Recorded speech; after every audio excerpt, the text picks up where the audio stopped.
마가복음 21장 25절부터 25절까지 오겠습니다. 그들이 예루살렘에 들어가니라. 예수께서 성전에 들어가사 성전 안에서 매매하는 자들을 내쫓으시며 돈 바꾸는 자들의 상과 비둘기 파는 자들의 의자를 둘러보시며 아무나 물건을 가지고 성전 안으로 지나다니심을 허락하지 아니하시고 이에 가르쳐 이르되 기록된 바 내 집은 만민이 기도하는 집이라 칭함을 받으리라고 하지 아니하였느냐? 너희는 강도의 소굴을 만들었도다 하시매 대제사장들과 서기관들이 듣고 예수를 어떻게 죽일까 하고 꾀하니 이는 무리가 다 그의 교훈을 놀랍게 여김으로 그를 두려워하밀러라. 그리고 날이 저물매 그들이 성 밖으로 나가니라. 그들 아침에 지나갈 때에 무화과 나무가 뿌리째 마른 것을 보고 베드로가 생각이 나서 여짜오되 야비여 보소서 저주하신 무화과 나무가 말랐나이다. 예수께서 그들에게 대답하여 이르시되 하나님을 믿으라. 내가 진실로 너에게 이르노니 누구든지 이 산들어 들려 바다에 던져지라 하며 그 말하는 것이 이루어질 줄을 믿고 마음에 의심하지 아니하면 그대로 되리라. 그러므로 내가 너에게 말하노니 무엇이든지 기도하고 구하는 것은 받은 줄로 믿으라. 그러면 너에게로 그대로 되리라. 서서 기도할 때에 아무에게나 혐의가 있거든 용서하라. 하여야 하늘에 계신 너희 아버지께서도 너희 허물을 사하여 주시리라 하시니라. 아멘. 성전을 정결케 하는 모습하고 또 기도에 대한 이야기를 했습니다. 이것은 요한복음 같은 경우는 요한복음 초반에 딱 나오고 있어요. 예수님이 성전에 들어가셔서 정결케 하신 그런 모습을 통해서 사람들이 묻잖아요. 당신은 왜 일을 합니까? 그러니까 너희가 이 성전을 헐라 내가 사흘 만에 일으키겠다. 그래서 예수님이 그런 말씀을 하실 때 사람들은 아무도 못 알아들었죠. 성전을 자기 육체를 가리켜서 말씀하신 거다. 이렇게 말씀하시고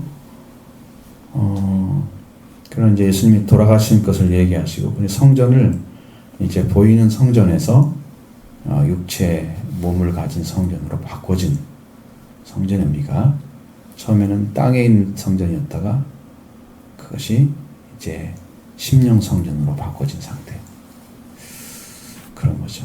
그게 요한복음과 그 서로 보는 각도가 너무 다른 거예요. 그것은 거기서 주는 심오한 의미가 또 있고 말씀이 있고 여기는 실제 예루살렘 성전에 예루살렘에 들어가셔서 예수님이 성전에 들어가셨다고 그랬어요. 성전에 들어갔단 말이 여러분 무슨 이렇게 자, 예배당을 들어왔어요. 여러분들이 그럼 예배당을 들어오는데 예배당에 여러 실이 많이 있다고 가정하면 어디를 들어갔다 나올 수 있잖아요. 그렇죠? 그것처럼 예배당을 들었다는 뜻이 아니고 성전의 지성소 성소를 들어갔다는 뜻이 아니고 여기는 성전에 그 마당이 많잖아요. 마당이 성전 옆에 제사장들이 있고 그 다음에 남자들이 있고 여자들이 있고 이방인들이 있단 말이에요. 이런 것들이 다 나눠져 있는 그곳에 이제 들어온 거야. 그 땅을 지금 밟고 있는 거지. 그러니까 딱 보니까 사람들이 뭐 하고 있어요? 성전에서 매매하고 있는 거야. 내쫓으신다고 했어요. 사고 팔고 하는 일을 해. 성전에서 사고 팔고 하는 일은 기뻐하는 일은 아닙니다. 하나님 기뻐하는 일 아니에요. 네, 그런 일 하고 있어요. 돈 바꾸는 자들의 상과 비둘기 파는 자들의 의자를 둘러 엎으시며 화가 나신 모습이죠. 화가 나신 모습이에요. 자, 양과 소를 가진 사람은 내쫓으며 나가라고 막 쫓아내겠죠. 돈 바꾸는 사람들 막 상을 들어 엎겠죠. 그런 모습들이 성경에 나타나고 있습니다. 왜 그렇게 하셨을까? 성전에 들어가야 할 참된 모습은 동물이 아니고 재물이 아니고 사람이어야 합니다. 그리고 사람이 들어오되 그 재물을 가지고 하나님께 드려지는 거기까지 들어오면 안 됩니다. 제단이 있는 곳에 들어오면 안 됩니다. 번제단이 있는 곳이죠, 여기가. 근데 이 사람들은 그런 것이 없는 거죠. 성전에 대한 그들의 의식은 단순히 사람들이 먼 데서 온 사람들의 필요성에 의해서 뭐 양을 몰고 올 수는 없으니까 거기서 사야 될 거 아니에요? 환전도 필요하죠? 매매가 필요하죠? 그걸 갖다 성전 안에, 성전 뜰 안에서 하고 있는 거죠. 사람들이 들어갈 자리에 동물들이 들어와 있다 이 말이에요. 사람들이 들어와서 하나님께 예배할 자리에 돈을 받고 있는 사람들이 들어와 있다고 말이에요. 상주. 하나님이 그걸 허락할 리가 없죠.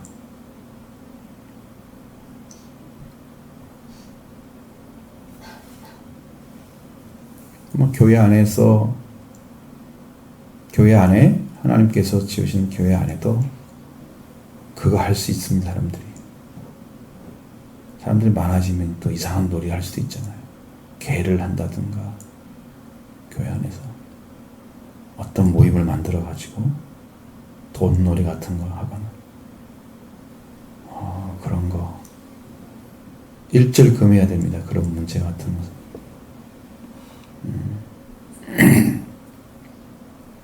매매하는 거 금해야 됩니다. 되게 바자회도 많이 하잖아요.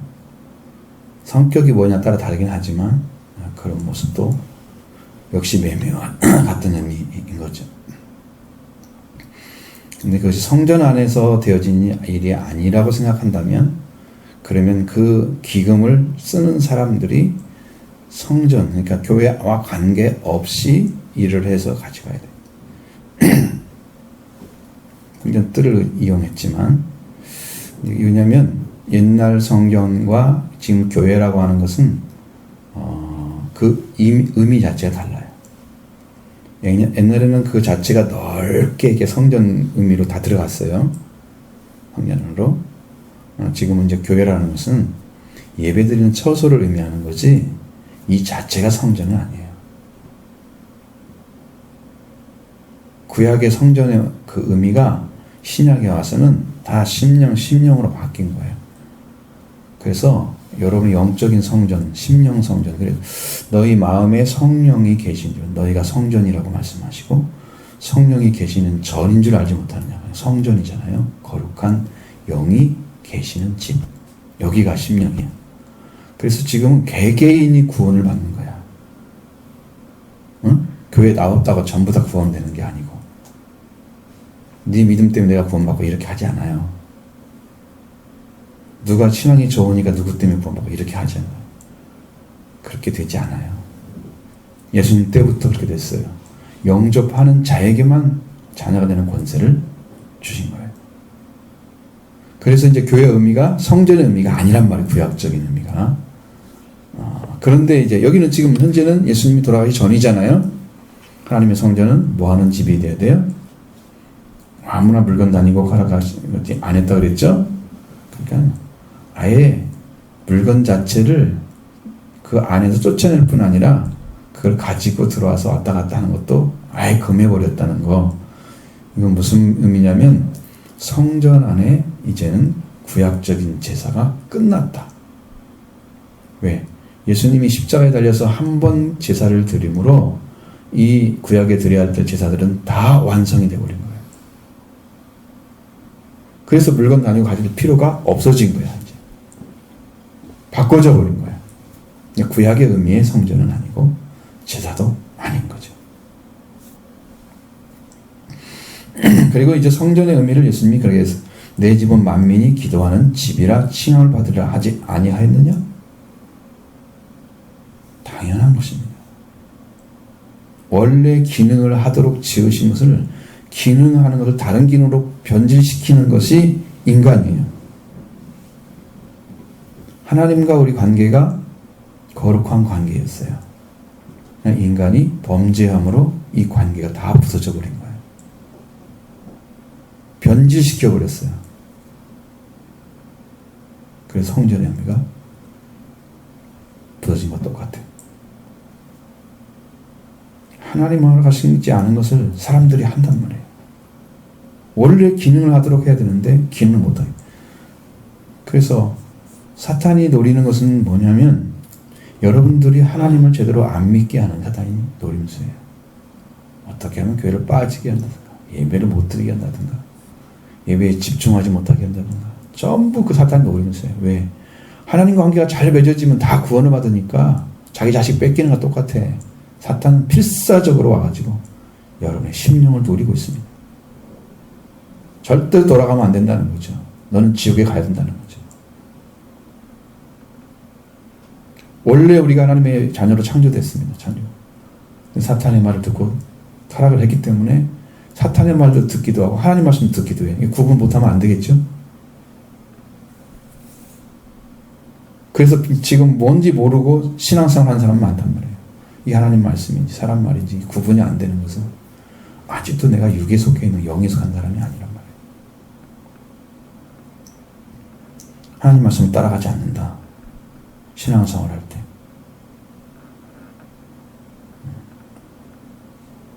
원래 기능을 할 수 있도록 기도의 집으로 만들어 만민이 기도하는 집입니다.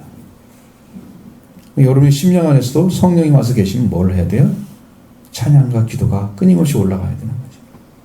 심령 성전이잖아요. 이 기도하는 집을 저 성령을 주시려고 지금 오신 거잖아요. 왜? 속죄와 성령이 오셔야 여러분이 구원을 받은 거예요. 그럼 성령이 거기 계시면 거기는 만민이 기도하는 집이 되는 거예요. 개인적인 거죠. 근데 강도의 소굴을 만들었다는 거예요. 보이는 성전을 좀 얘기하는 거죠.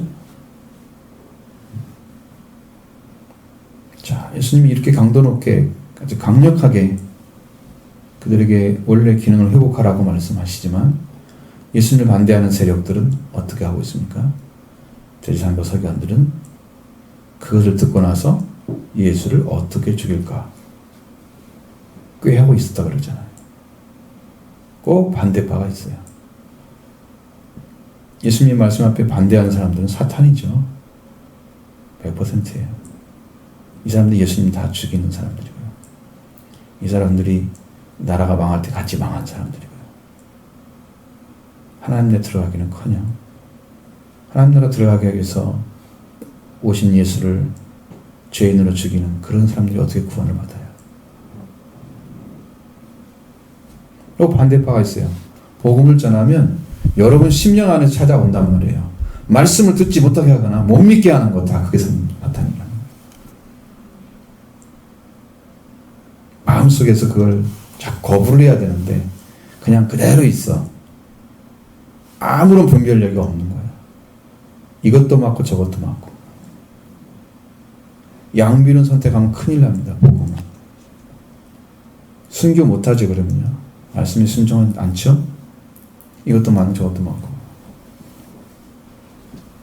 큰일 납니다.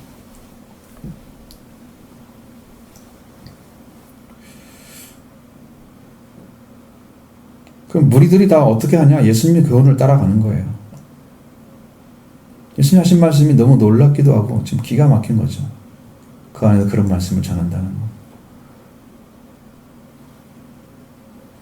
큰 문제가 아주 대두돼서 예수 그리스도를 이제는 죽이게 하는데 아주 결정적인 역할을 하는 거예요. 그리고 날이 저물었을 때 그들이 성 밖으로 나가더라. 이제는 다른 곳에 있다가 지금 들어오는 거예요. 베다니 쪽으로 갔다 그래요. 다른 성경에는. 여기는 안 나오죠. 그리고 이제 아침이 됐어요. 아침에 이제 지난번에 지나가다가 시장하실 때 베다니에서 남았을 때 12절에 예수님이 시장하셔서 가봤는데 나뭇잎밖에 없고 열매는 없었죠. 근데 무화과 때가 아니었어요. 정상적인 거 아닌가요? 이렇게 말할 수 있잖아요. 근데 왜 그걸 저주를 했을까라는 거죠. 이제부터 영원토록 사람이 내게서 열매를 따먹지 못하리라. 예수님은 예수님이 원하신 때에 열매를 주기를 원합니다. 예수님이 시기가 돼서 너가 지금 열매 맺을 때가 됐으니까 이게 정상적인 시기에 열매 있어야 돼? 그럼 누구나 다 할 수 있어요. 그죠? 그런데 왜 무화과 때가 아닌데, 무화과 열매를 맺을 때가 아닌데 왜 그때 찾아와서 없다고 열매 못 맺는다고 영원히 저주를 했을까? 그것은 세상이 따라가 돌아가는 때와 예수님의 때가 다르다는 거예요. 세상이 이렇게 돌아가니까 세상은 괜찮아. 이건 세상이 지금 재밌게 돌아가고 있잖아요. 여러분 지금 세상의 트렌드가 뭐예요? 먹고 마시고 재밌게 놀자. 그거잖아요. 방송이 전부 그런 내용만 나와요. 놀러 가는 거, 여행, 아니면 먹는 거. 노화 시대와 똑같은 것 같아요. 말씀하신 거. 이 멸망의 시기가 가까워지고 있는 그런 모습이 보여지고 있는 거예요. 지금 오늘 우리들이 살아가야 할 이 세상은 하나님 말씀으로 처리를 해서 바르게 인도해야 될 그 길을 찾지 못하게끔 아주 타락한 방법으로 지금 가고 있어요. 근데 그걸 다 따라간단 말이에요. 좋아하고. 왜 좋아할까? 익숙하니까. 먹고 마시는 거 그냥 편안한 물로 생활이잖아. 일상생활이잖아. 그 중에 더 맛있는 거 있네? 저저 가면 더 맛있는 거 먹겠네? 그냥 들어오죠. 쑥 들어오죠. 내가 잠깐 어디 놀러 갔는데 별로 재미가 없었어. 근데 누가 그걸 소개를 시켜주면 저기 가면 재밌겠구나. 그래서 저리 가자. 저기 한번 가보자. 그럴 거 아니에요? 잘 따라가죠. 세상은. 주님을 따라가느냐? 아니요. 예수님이 오실 때에는 예수님께서 원하시는 그 시기에 열매가 맺어져야 돼. 세상이 원하는 시기에 열매 맺는 게 아니에요. 그러면 언제 주님 오실지 모르니까 우리는 언제든지 열매 맺은 삶을, 신앙을 가지고 있어야 된다는 거예요. 세상 따라가지 말고 주님이 오시는데 그 시기에 맞춰서 열매가 맺어져 있어야 되지. 세상이 이렇게 좋은데, 세상 먹기 살기 좋은데, 놀기 좋은데, 이렇게 편안하게 먹고 마실 거 충분한데 사과값이 얼마나 떨어지냐. 절반값 떨어지더라고요. 절반. 사과값이. 근데 요즘 과일이 엄청나게 싸게 나오잖아요. 팔로가 없어서 문제야. 누구 말을 들으면 산지에서는 한 상자에 3,000원이래. 사과가. 얼마나 싼지, 얼마나 안 좋은지 모르지만, 근데 여기 나오면 15,000원 막 이렇게 받잖아요. 이동해가지고 다 엄청난 폭리를 취하는 거예요. 보려고 하는 사람들이. 불쌍하잖아요. 근데 우리 먹고 마실 게 너무 많아 지금. 응? 농사가 너무 잘 때 태풍이 와도 다 풍년될 거예요. 평작은 될 거예요. 그럼 우리 민족도 이런 것들에 의해서 지금 장애받고 있잖아. 잘 살아. 그러니까 그 때가 지나가도 몰랐지. 예수님이 지금 오신다고 얘기하는데 먹고 마시고 충분해. 우리가 열심히 재밌게 살자. 즐겁게 살자. 교회도 풍성해. 많은 분들이 헌금 잘하고 그러면 잘 돌아가네. 좋아. 그러면서 교회도 안심하고 세상껏 잘 돌아가면 다 되는 줄 알고 있지. 주님은 예수님의 때의 열매를 구하고 있습니다. 분명히 여러분이 알지 못하는 시간, 깨닫지 못하는 시간 예수님 오실 거예요. 지금 난 준비 안 되는데요. 그러니까 그 예수님의 때야 그게. 그때 열매 안 맺으면 이 무화과나무처럼 영원히 저주를 받게 되는 거예요. 여러분은 이건 기억하고 명심해야 됩니다. 근데 그들이 이제 아침에 이제 그 일이 생겼어요. 예수님 말씀이 떨어졌죠. 아침에 지나갈 때 보니까 베드로가 이렇게 딱 보니까 뿌리채 남은 거 마른 게 딱 보이잖아요. 저를 다 봤겠죠. 베드로가 그 생각이 나가지고 이제 물어보는 거예요. 랍비야 보소서 저주하신 나무가 말랐나이다. 하루 저녁 잤는데 그 나무가 말라버린 거예요. 어제까지 청청한 나무였어요. 나뭇잎이 촘촘하게 열매 없는 나무였어요. 그 나무 하루아침에 폭삭 말라버리고.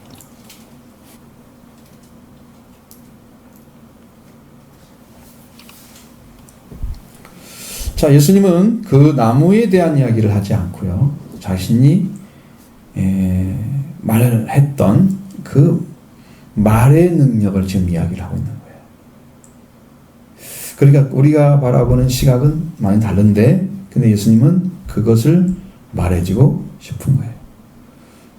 어떠한 능력이 있냐? 사람의 말이 능력이 있다는 거죠. 첫 번째 말씀은 하나님을 믿으라, 이것이에요.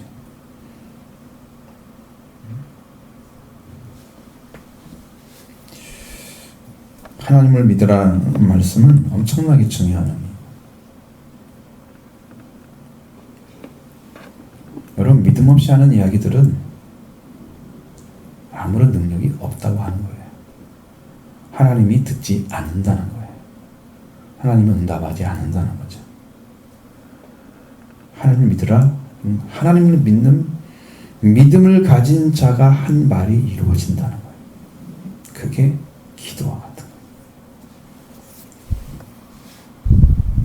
그래서 예수님 말씀은 내가 너에게 말하는 눈이 산들어 들려서 바다에 던져지라.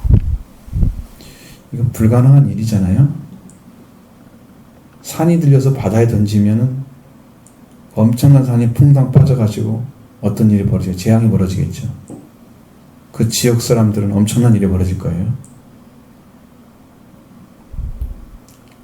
뭐 별 하나가 직경이 이게 둘레가 한 2,000km만 되는 조그마한 별이 이 지구에 떨어져도 어마어마한 파장을 일으키는 거예요. 큰 지진이 일어나는 효과가 나타나는 거예요. 땅이 빠져가지고 산이 들려가지고 바다에 퐁당 빠졌다. 상상할 수 없는 일이 벌어졌잖아요. 주님 왜 그걸로 예를 들었어요? 이해하게 하려고. 어떤 능력이 있는지. 어떤 능력이 있는지. 자, 하나님을 믿으라 그래놓고 누구든지 이 산들을 들려 바다에 던지라 말하는 것이 이루어질 줄 믿고 그 마음에 의심하지 않으면 그대로 되리라. 산을 옮길 만한 믿음.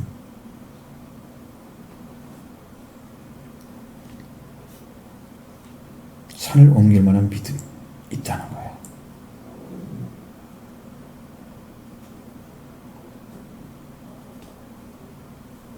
그렇게 예수님은 믿음에 대해서 강력하게 얘기하시는데, 그 믿음이 무엇에 의해서 형성되냐면, 그것은 여러분이 이제 하나님을 믿어가면 알지만, 여러분이 이렇게 딱 내가 이렇게 믿어야지 그래서 믿음이 되는 것은 아니죠. 그것은 반드시 말씀으로 들어와야 됩니다. 왜 그것이 필요하냐면, 하나님께서 주신 말씀이 하나님 말씀인 걸 믿어야 여러분이 하나님을 믿어져요. 그러니까 지금 여러분 성경을 통해서 성경이 매체잖아요. 중간의 매체요. 하나님을 믿게 하는 매체예요. 그 성경을 읽죠. 하나님 말씀 읽잖아요. 그리고 그걸 읽어요. 그럼 그 말씀이 여러분한테 무엇을 가져다 주기 때문에 하나님을 더 알게 해서요. 하나님을 더 알게 하고 믿게 해요. 그게 무슨 역할을 하는데? 성경이 무슨 역할을 하는데?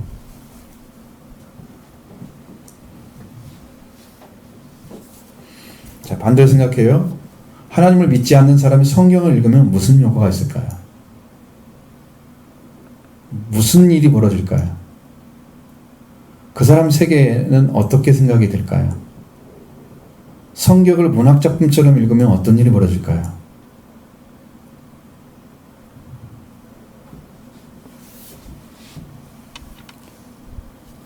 아마 사람들은 분석할 거예요. 이 문체는 무슨 문체에 무슨 어떤 내용을 어떻게 잘 정리한. 정말 능력이 있는 필자가 잘 썼네. 이렇게 성경을 분석해낼 거예요. 내용인데 무슨 내용이고. 그러면서 성경 자체만을 가지고 노는 거지. 하나님과 상관없죠. 하나님을 안 믿고 성경을 읽으면 성경은 일반 책과 가치가 떨어져 버리는 거죠. 많은 사람이 성경을 연구한다고 하다가 그것이 마음에 들어와서 어느 날 갑자기 내 마음을 감동시키는데 그것이 마음에서 뭔가 움직였단 말이에요. 말씀이 들어와 있기 때문에 안 믿으려고 지금 읽는 거야. 성경이 뭐가 잘못됐다고 지금 파헤쳐가지고 그것을 사람들에게 전해서 이 성경은 가짜야 라고, 이거 하나님 말씀 아니야, 하나님 주신 말씀이 아니야, 이걸 전해보려고 이걸 읽다가 감동이 돼가지고 그걸 쭉 따라가다가 나중에 회개하고 거기서 하나님을 알게 되는 역사들이 일어나요. 그런 일들이 벌어져요. 베느라는 영화가 그렇게 탄생한 거예요. 그 책을 쓴 사람이 그렇게 들어왔어요. 기독교는 가짜야. 이것은 가짜니까 어떻게든지 간에 기독교를 파헤치기 위해서 성경을 알아야 파헤치지, 그렇게 읽다가 성경으로 감동이 돼서 말씀을 받아들이면 감동이 된다 이 말이에요. 믿으려고 한 건 아니야, 내가 의도는. 그런데 내 마음에 뭔가 움직여, 뭔가 진실이 있고 확실한 게 있어.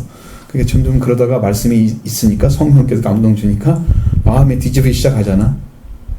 그리고 어느 순간에 탁 무릎을 꿇게 돼. 반대할 수가 없게 되는 거예요. 뒤집어지는 거죠. 성경을 그렇게 믿는데 여러분도 성경을 읽다가 그렇게 믿어진다면 놀라운 비밀을 발견한 거죠. 성경 안에 하나님이 살아계셔서 일하고 계신다는 걸 있습니다. 성경 안에서.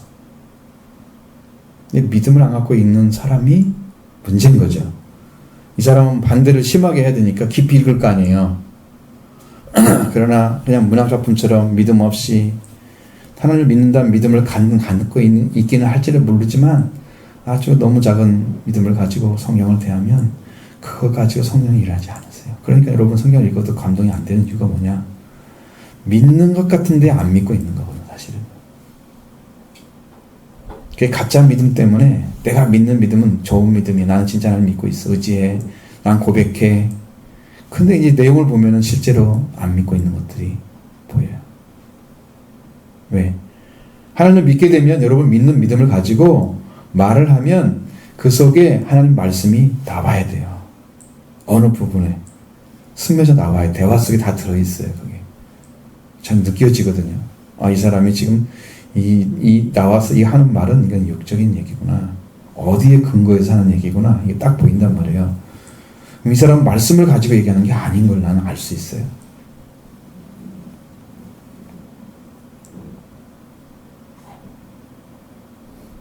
이 차이가 너무 크죠.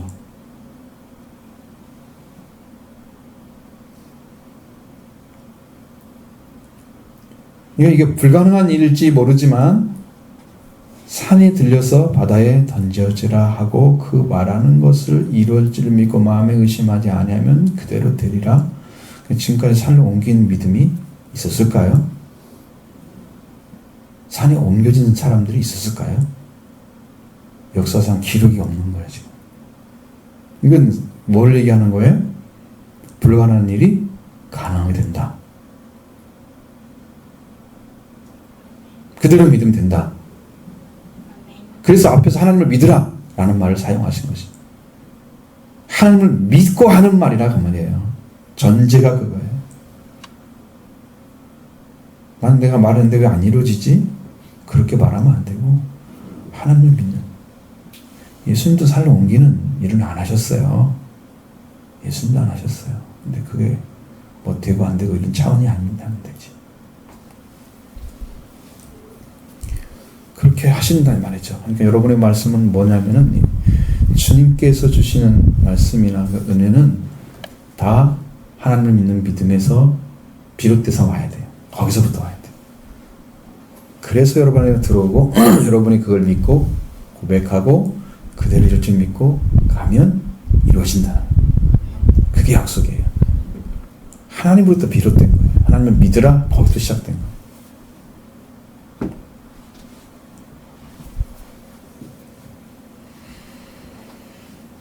자, 또 하나님을 믿는 사람들에게 하는 말이죠. 내가 너에게 말하노니 무엇이든지 기도하고 구하는 것을 받은 줄로 믿으라. 그리하면 너에게 그대로 되리라. 또 말씀하시는 거예요. 왜 우리가 원하는 거 무엇이든지 다 갖다가 기도하면 다 될까요? 받은 줄로 믿으라. 주님 이루어진 줄로 믿습니다. 그쪽은 가서 안 되면 이거 안 이루어졌네? 이렇게 이제 의심할 거 아니야. 그럼 이제 믿음과 의심이 반복되면 이게 될 건가?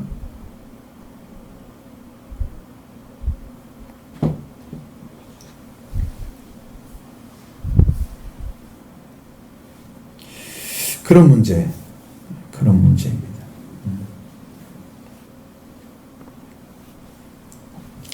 생각을 잘 해보셔야 돼요. 그리고 우리가 이 말씀대로 기도에 대한 이야기들은 여러분들이 기도 생활을 하면 알지만 하나님으로부터 비롯된 말씀에 의해서 기도하지 않는 분들은 응답하는 게 굉장히 힘들어요. 너무 밖에 있는 것들, 어린아이들이 막 부모님께 와가지고 말도 안 되는 거 사달라고 막 그러잖아요. 그런 실수로 부모님 사줄 수도 있잖아. 그 가능성이 없는 일이지. 왜? 너무 힘드니까 그냥 에이 모르겠다고 그냥 사준다고. 그러면 곤란하잖아. 사실은 하나님은 여러분이 기도하는 것을 보고 있다가 준비를 다 해놓은대요. 기도하고 기도가 진실하구나. 이것이 판단될 때까지 보시는 거죠. 그리고 그것이 끝까지 이 하나님 의지하는 믿음이 변하지 않으면 그때 선물을 내려주시는 거예요. 내 얘기는 아니지만 그게 한국에서 기도하다가 많은 사람들이 한국 사람이 제일 많은가 봐요. 하나님은 선물을 준비했다가 쌓아놓은 것이 너무 많다는데 못 받아가지고 여러분 기도하다 말고 이것도 구하고 말고 저도 구하고. 그러니까 기도하는 삶이 끊임없이 이루어져야 될 이유가 기도는 호흡이기 때문입니다.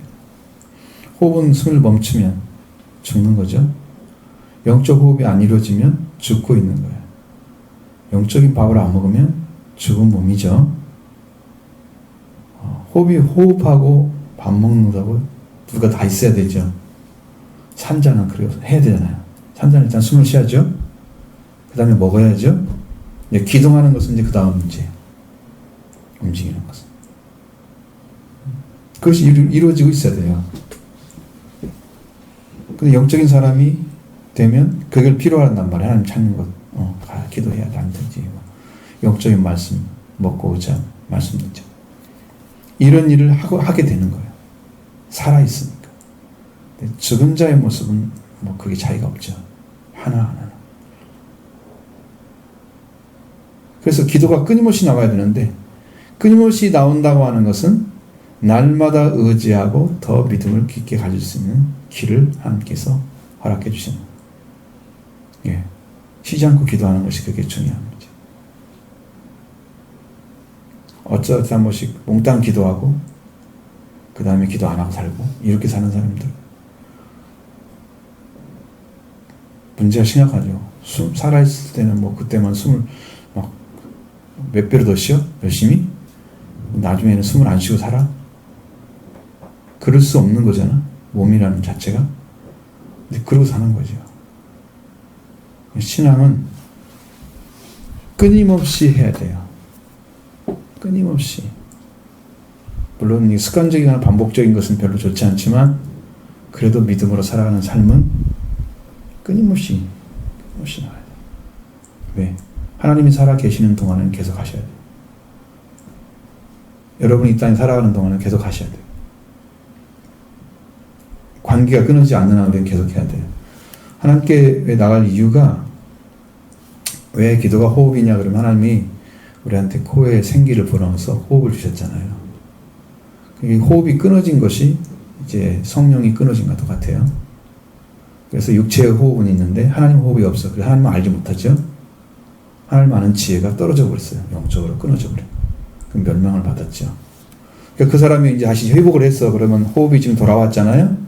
그 호흡을 하고 있는 사람은 하나님 계속해서 이 관계가 맺어야 돼. 교제가 더 이루어져야 맞는 거예요. 이걸 안 이루어도 괜찮다 그러면 아직 안 태어난 거예요. 응? 깝깝한 생활을 살고 있는 거지. 영으로 죽어 있는데 신앙생활 하는 것은 답답한 거지. 그러니까 하나님이 고프지 않고 하나님 말씀이 고프지 않아. 응? 배가 안 고파. 하나님이 별 필요가 없어. 하나님 먹고 마심이 대상이 아니야. 하나님을 양식 삼지 않아.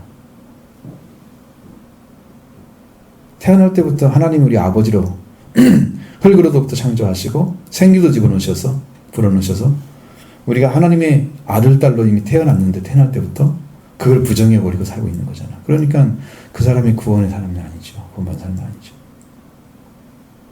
반드시 살아나야 되고 그래서 우리 기도는 어떻게 해야 된다? 구하고 구하는 것은 받은 줄로 믿으라. 그렇죠. 계속 해야 하잖아요. 믿는 믿음이 하루 이틀 돼요? 아니잖아요. 계속 가야 하잖아요. 계속 기도해야 돼요.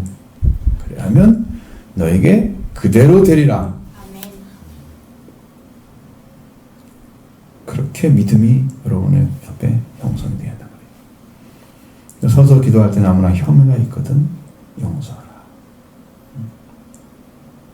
사람을 용서하기 위해서 하는 기도, 서서 드리는 기도. 하필이면 성경에 꼭 서서 기도할 때 꼭 이 말이 나와. 대부분이 앉아있거나 무릎을 꿇거나 그렇게 기도한단 말이에요. 근데 서서 기도한다는 말이 꼭 나와.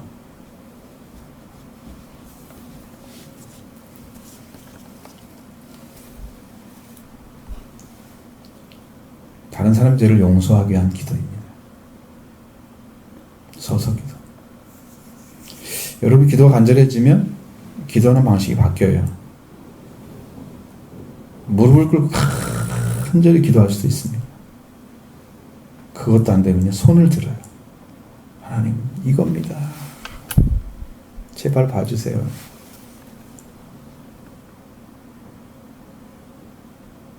간절하게 기도할 때 제가 기도할 때 손을 들어 기도하는 것들은 거의 대부분 다 이루어져요.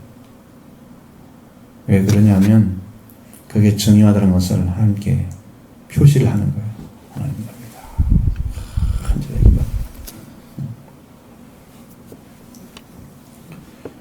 기도할 때, 서서 기도할 때 아무나 혐의가 있거든 서로 있거든 용서하라. 용서하지 않고 저주하는 마음으로 기도하면 안 되죠. 용서하는 마음이 없는 어떤 사람과 혐의가 있는 관계를 청산하지 않고 기도하는 것. 아니 자기 자신이 하나님의 용서를 받으려고 하면 남도 용서를 해야 될 거 아니에요. 자기만 용서해달라는 것은 이기적인 거죠.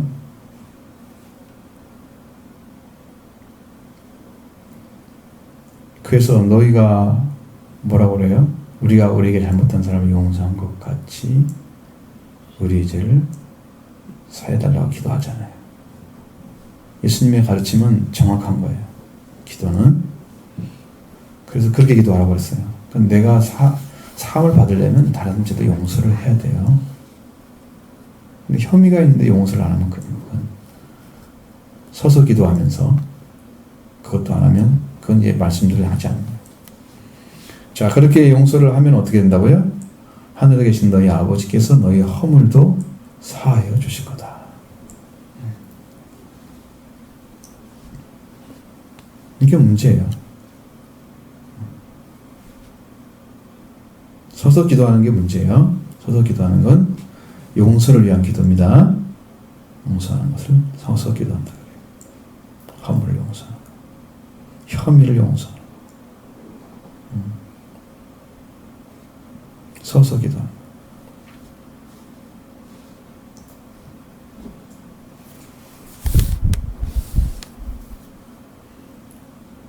26절은 원래는 있어야 되는데 없음 이렇게 써놓은 이유가 뭘까요? 여기는 없는 사본도 있고 있는 사본이기 때문에. 근데 이제 이게 왜 그렇게 될까? 왜 누락이 시켜졌을까라는 것을 생각하면 어떤 사람이 이걸 기록하다가 이걸 빼버린 거야. 근데 이걸 가지고 다시 어떤 사본이 또 기록하면서 그대로 따라서 해버려가지고 이 사본을 따라서 쓴 책이 또 있겠죠. 그리고 원래 있는 사본을 가지고 쓴 수도 있겠죠. 그러니까 어느 사본은 있고 어느 사본은 없으니까 없다고 쓰는 거야. 없으면 안 돼요. 있어야 맞아요. 26절에는 만일 너희가 용서하지 아니하면 어떻게 된다? 하늘에 계신 너희 아버지께서도 너희 허물을 사하지 않을 것이다 그랬어요. 이 말이 있어야 정확하게 이해를 하죠. 용서받을 수 있는 조건이 뭐냐? 하나님께 우리 허물을 용서할 수 있는 조건이 내가 상대방의 허물을 용서하는 거죠. 내가 용서하는 거죠. 자기한테는 적용하지 않고 남만 나한테 하라 그래. 자기가 용왕님 되신 것처럼 그러면 안 되지. 마귀의 왕이야?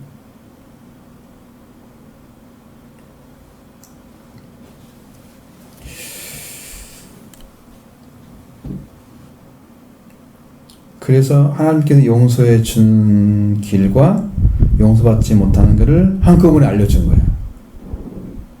26절은 반드시 있어야 된다. 자, 예수님의 말씀이 저주하신 것에 대해서 베드로가 여러분 무화과 나무가 말랐나이다. 저주하신 무화과 나무가 말랐나이다. 무엇을 여쭈었을까요?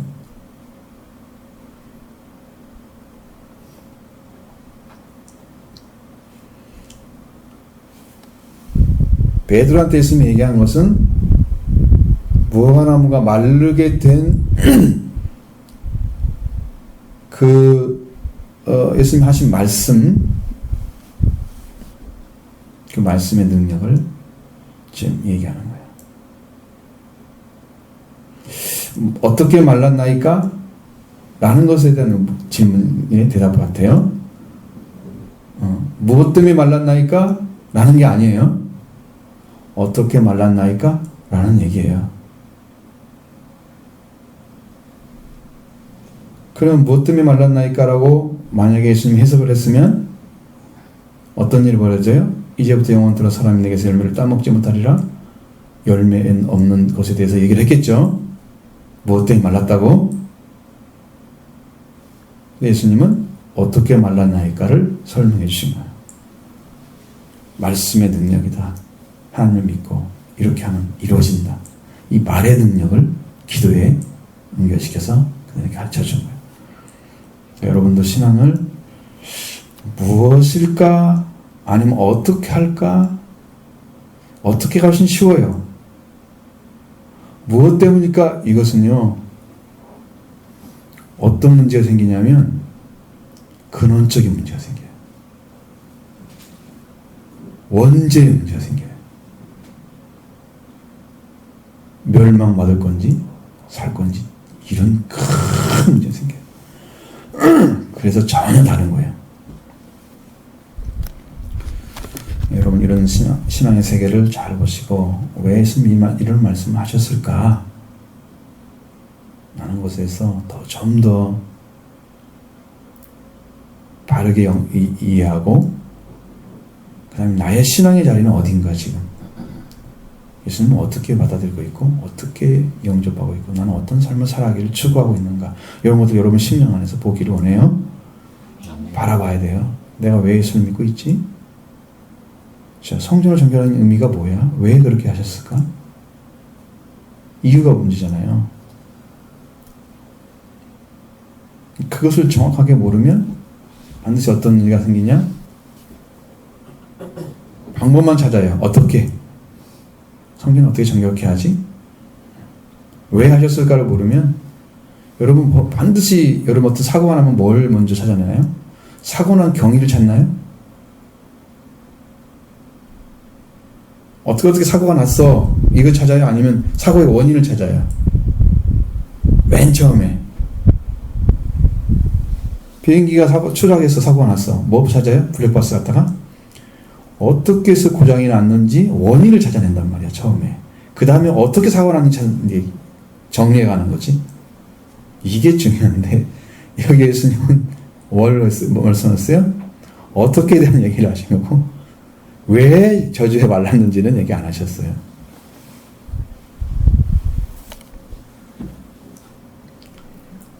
제자들은 아마 그걸 이해를 못했을 거예요. 말씀하실 수가 없으실 거예요, 아마. 그래서 그러신 거죠. 자, 여러분들은 신앙은 이유도 알아야 되고 방법도 알아야 된다. 내가 어떻게 해서 될까요? 이게 지금 어떤 부분이 고장이 나서 하나님께 가지 못하고 있는지, 하나님께 무엇 때문에 지금 이 영적인 이 역사를 이렇게 행하지 못하고 있는지, 이런 것들을 이유를 분석해야 되거든요. 그러면 그걸 회개를 하면 거기서부터 이제 새로운 방식이 나오는데, 이 문제를 해결하지 않고 어떻게 하면 지금 하고 나가는 거야. 이렇게 하면 되겠구나, 저렇게 하면 되겠구나. 방식만 추구하다가 신앙 다 망치는 거야.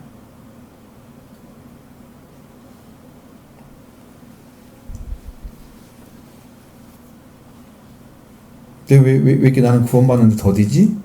그럼 나를 지금 분석해야 하잖아요. 하나님께 영적으로든지 하나님께 응답을 받거든요. 하나님, 내가 왜 이렇게 안 되고 있어요? 성경 말씀이 왜 안 되죠? 어떻게 할 수 있을까요? 그걸 찾아내야 되잖아요. 근데 이렇게 하나님께 그때 막 하나님께서 해주셔야 됩니다. 그렇게 해야지 구원이 오는 건데, 아, 이렇게 가면 되겠구나, 저렇게 하면 되구나, 방법만 선택하고 자기를 내려놓는 작업을 안 하는 거야, 거의 대부분이. 그러니까 거기 문제 해결이 안 되니까 여기 방법론 가지고는 닿지가 않는 거야. 그 부분까지 닿지를 않기 때문에, 그래서 구원이 안 이루어지는 거야. 그걸 대부분 몰라요. 그래서 열심히 기도하십시오.